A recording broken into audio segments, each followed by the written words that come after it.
This week, we're diving into the more specific research findings about the impact of yoga on the mind and body.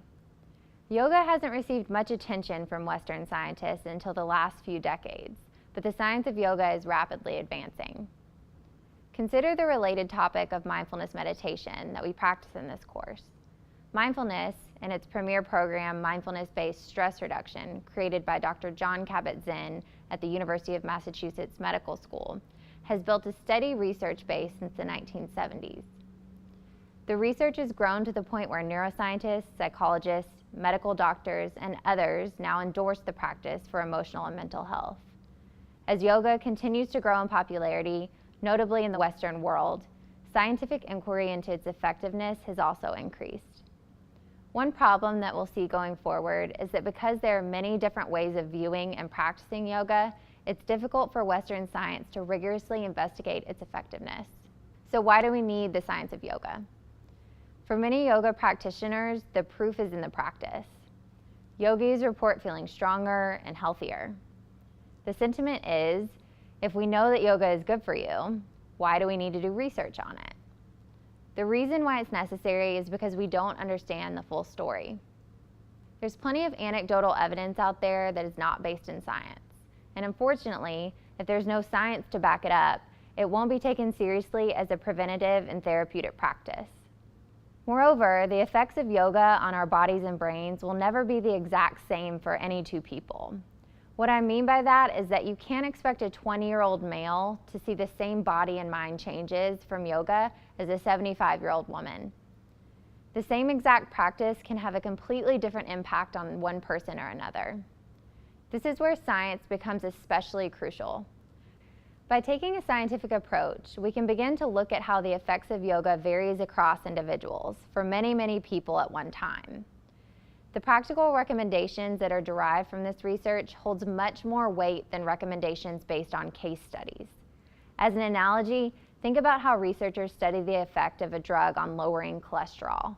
Although the drug may be known to be effective for a large number of people, some may see much greater decreases in cholesterol levels than others, and perhaps some of those people will have side effects. We can't blindly trust that yoga will be beneficial for all people and at all times and in the same ways. This is why we need the science.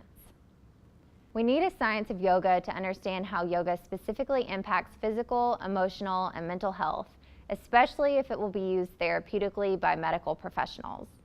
The only way to gain this confidence is to research what works and to move away from hype and anecdote.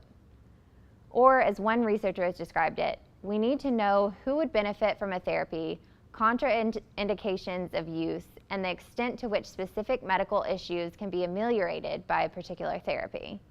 Another benefit of developing a scientific lens on yoga is to provide a response to the quick solution focus that permeates our culture. Technologies and pharmaceuticals are often first points we turn to when we're in pain or discomfort. Often, long-term unintended consequences exist to quick solutions. What if, instead of turning to an external source for relief, we could turn to an internal source, one that is readily available and has limited unintended consequences? The science of yoga enables us to at least begin assessing this possibility. The way that we trust that a research finding is credible is through experimental testing. We haven't really been able to understand this mind-body practice because historically the mind and body have been treated as separate entities. Scientists specialize in specific fields like physiology or psychology, and there's been relatively little overlap in shared research work.